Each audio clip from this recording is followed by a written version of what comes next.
नमस्कार। P block element के part 6 में आपका स्वागत है। हम पार्ट 5 में चर्चा कर रहे थे आयनाइजेशन पोटेंशियल और आयनाइजेशन एनर्जी की। आयनाइजेशन पोटेंशियल की मैंने आपको परिभाषा बताई थी कि एक उदासीन विलगित गैसीय परमाणु के बाह्यतम कोश से निकाल कर एक इलेक्ट्रॉन को अनंत दूरी तक ले जाने के लिए जो आवश्यक ऊर्जा है उसको हम आयनन विभव कहते हैं।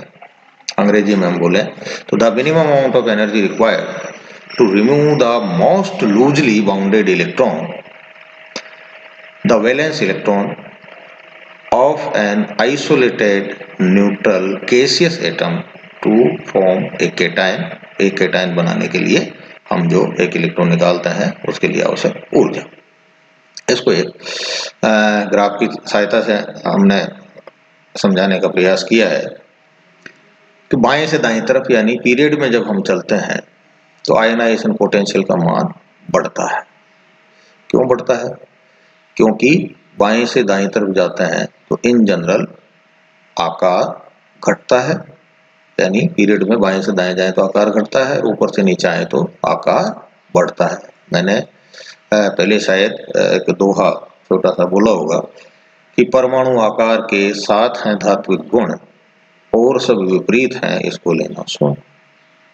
यानी परमाणु आकार जैसे जैसे बढ़ता है वैसे वैसे धात्विक गुण बढ़ते हैं और सब विपरीत। और सबसे तात्पर्य जनरल प्रॉपर्टी जिनमें ionisation potential, electron affinity, electronegativity वगैरह वगैरह, ये सारी की सारी चीजें आकार के बढ़ने के साथ साथ घटती हैं और घटने के साथ साथ बढ़ती हैं, उसकी उल्टी चलती है। केवल धात्विक गुण जो है वो आकार के साथ साथ चलते हैं।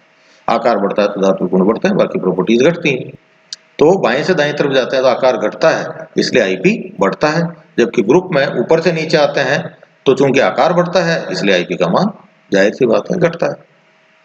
इसके एक्सेप्शंस पीरियड के अंदर हम बात करें, पीरियड में जब, जैसा मैंने पहले भी बताया कि पीरियड में जब हम चलते हैं यानी बाएं से दाईं तरफ हम पीरियोडिक टेबल में जब चलते हैं तो हम किसको फरलांगते हुए चलते हैं? वर्ग को, ग्रुप को फरलांगते हुए, ग्रुप को क्रॉस करते हुए चलता है।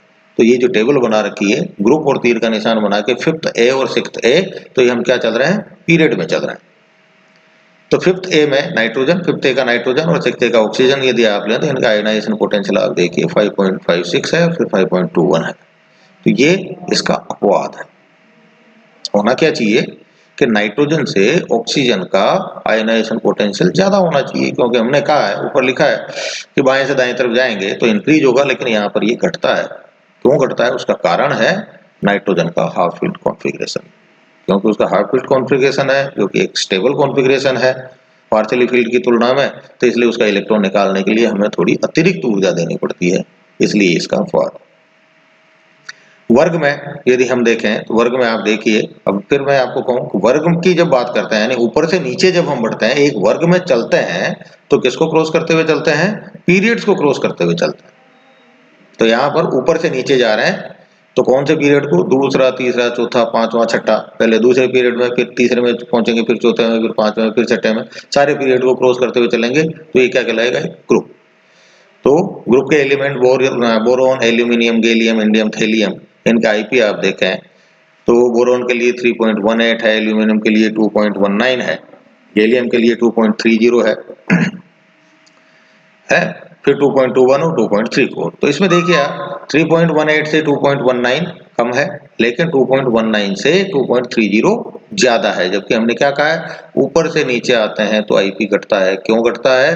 क्योंकि आकार बढ़ता है, ये हमने कहा है। लेकिन यहाँ आप देखिए गैलियम, जिसको रेड मैंने किया हुआ है, इसके लिए वैल्यू एल्यूमिनियम से ज्यादा है। फिर गैलियम के बाद में इंडियम की इससे वैल्यू कम है, फिर इंडियम से थैलियम की ज्यादा है।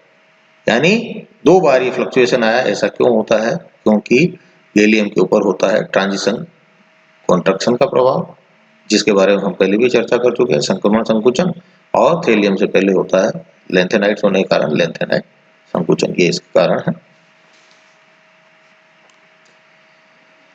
ये कुछ चीजें नोट लगा के लिखी हैं। इनर्ट गैसेस का आईपी मैक्सिमम होता है, अक्रिय गैसों का आयनाइजेशन पोटेंशियल मैक्सिमम होता है। क्यों होता है? जाहिर सी बात है, उनका फुलफिल्ड कॉन्फ़िगरेशन होता है जो कि सबसे स्टेबल कॉन्फ़िगरेशन है, और सबसे स्टेबल कॉन्फ़िगरेशन है तो ऐसी स्थिति में उनमें से इलेक्ट्रॉन निकालना बहुत ही मुश्किल है। दूसरा, stability order of the orbitals. ये कई बच्चों को गलतफहमी होती है कि कौन सा सबसे ज़्यादा स्टेबल होता है और कौन सा कम स्टेबल होता है। तो ये ऑर्बिटल्स का, क्योंकि ज़्यादातर बच्चों को जब पूछा जाता है तो वो डी को ज़्यादा स्थायी बताते हैं पी की तुलना में, क्योंकि होता क्या है, P6 सबसे ज़्यादा स्थायी होगा, उससे कम स्थायी होगा D10, उससे कम स्थायी होगा P3 और उससे कम स्थायी होगा D5।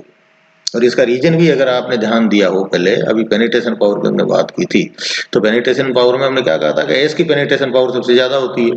एस की पेनिट्रेशन पावर सबसे ज्यादा क्यों होती है, या स्टेबिलिटी सबसे ज्यादा क्यों होती है, क्योंकि वो नाभिक के नजदीक रहता है। जितना नाभिक के नजदीक रहेगा उतने उसके इलेक्ट्रॉन नाभिक की तरफ ज्यादा आकर्षण बल से खींचे रहेंगे। तो एस के बाद में कौन सा आता है, पी, पी के बाद डी, डी के बाद एफ। तो पेनिट्रेशन पावर के मामले में पी और डी में यदि देखें तो किसकी पेनिट्रेशन पावर ज्यादा होगी, पी की पेनिट्रेशन पावर ज्यादा होगी डी से। एस से कम होगी लेकिन डी से ज्यादा होगी। इसलिए जब हम फुलफिल्ड कॉन्फ़िगरेशन की स्टेबिलिटी की बात करते हैं तो स्टेबिलिटी पी और डी में तुलना करें तो फुलफिल्ड में तुलना करें तो P6 और D10 हुआ तो P6 की ज्यादा होगी। हाफ फील्ड में तुलना करें तो P3 और D5 हुआ तो P3 की स्टेबिलिटी जो होगी ऑर्बिटल्स की वो ज्यादा होगी। अगली प्रॉपर्टी है इलेक्ट्रॉन एफिनिटी, इलेक्ट्रॉन बंधुता। इलेक्ट्रॉन बंधुता किसे कहेंगे, किसी भी उदासीन विलगित परमाणु में यदि हम एक इलेक्ट्रॉन ऐड करें, जोड़ें, तो उसमें से उस ऊर्जा का आदान प्रदान होता है तो वो कहलाती है इलेक्ट्रॉन बंधुता, यानी इलेक्ट्रॉन को जोड़ने पर मुक्त हुई ऊर्जा। Definition, the electron affinity of an atom or molecule is defined as the amount of energy released, त्यागी गई ऊर्जा, when an electron is added to a neutral atom or molecule in the gaseous state to form a negative ion. एक negative ion, जाहिर सी बात है electron जुड़ेगा तो नेगेटिव आयन बनेगा, तो नेगेटिव आयन बनाने के लिए इलेक्ट्रॉन जोड़ने पर मुक्त हुई ऊर्जा। ठीक है, मैंने स्टार्टिंग में एक बात कही थी, मैंने क्या कहा था कि इलेक्ट्रॉन जोड़ने पर हुआ ऊर्जा का आदान प्रदान। मैंने ऐसा क्यों कहा, आदान प्रदान में ऊर्जा ली भी जा सकती है और ऊर्जा दी भी जा सकती है।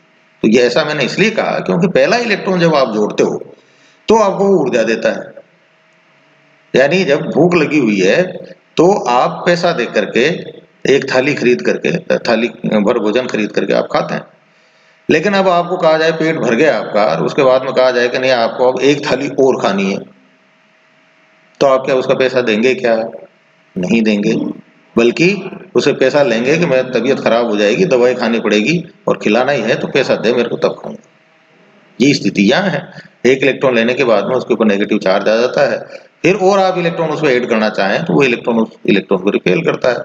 तो जाहिर सी बात है वहां पर ऐसी स्थिति में ऊर्जा आपको मिलने की बजाय हो सकता है आपको देनी पड़े, इसलिए ऊर्जा का आदान प्रदान का शब्द का मैंने इस्तेमाल किया।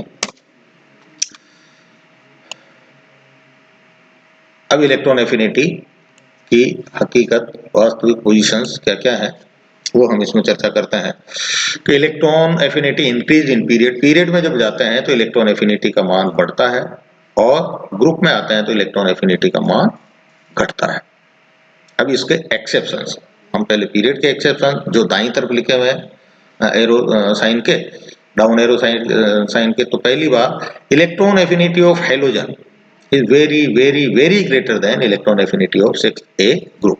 हेलोजन की इलेक्ट्रॉन एफिनिटी का मान 6A ग्रुप के इलेक्ट्रॉन एफिनिटी से बहुत बहुत बहुत ज्यादा होता है। ज्यादा तो होता है, होना ही चाहिए, बाईं से दाईं तरफ जाता है तो इंक्रीज होती है, लेकिन अति सर्वत्र वर्जित, अति सब जगह ठीक नहीं होती है। ये स्टेटमेंट हम जानते हैं। अब चूंकि वीडियो रिकॉर्ड कर रहा हूं नहीं तो मैं आपको दृष्टांत देता वो नहीं, लेकिन ये सब जानते हैं कि अति भी बेकार होती है, यानी बाएं से दाएं तरफ जाएं तो आकार बढ़ता है, ठीक है, बढ़ना चाहिए, हेलोजन का आकार बड़ा होना चाहिए, सिक्ते ग्रुप में आता है बड़ा होना चाहिए, लेकिन बहुत बहुत बहुत बड़ा होता है। तो ये भी क्या हो गया, ये भी एक अपवाद की श्रेणी में आता है। और इसका कारण क्या है, कारण है हेलोजेंस में होता है P5 कॉन्फ़िगरेशन। यदि आप इसको एक इलेक्ट्रॉन देंगे तो ये खुद इलेक्ट्रॉन लेने के लिए लालायित है, उत्सुक है, क्योंकि एक इलेक्ट्रॉन मिलते ही इसका कॉन्फ़िगरेशन हो जाता है P6। और P6 क्या है, एक स्टेबल कॉन्फ़िगरेशन है जिसको प्राप्त करने की इसकी इच्छा होती है। इसलिए जब भी आप इलेक्ट्रॉन देना चाहते हैं तो ये आवश्यकता से अधिक कीमत यानी अधिक ऊर्जा आपको देता है। इसलिए हेलोजन के लिए इलेक्ट्रॉन एफिनिटी का मान सिक्ते ग्रुप से बहुत ज्यादा होता है, इसलिए हमने इसको अपवाद कहा। Electron affinity of 4th A group is greater than electron affinity of 5th A group. ये गड़बड़ है। क्यों? क्योंकि हमने कहा बाएं से दाएं तरफ जाता है तो इलेक्ट्रॉन एफिनिटी बढ़नी चाहिए। तो बढ़नी चाहिए का मतलब क्या हुआ? फिफ्थ ए की फोर्थ ए से ज्यादा होनी चाहिए, लेकिन यहाँ पे कम है। और उसका कारण क्या है? कारण ये है, फिफ्थ ए ग्रुप का होता है विन्यास P3 और P3 है वो क्या है? स्टेबल कॉन्फ़िगरेशन, तो खुद स्थायी है और आप उसके स्थायित्व को बिगाड़ना चाहते हैं इलेक्ट्रॉन जोड़ करके, तो बिगड़ने थोड़ी देगा। तो फिर वो यानी अब वो लालायित नहीं है खरीदने के लिए, आप बेचने के लिए लालायित हो।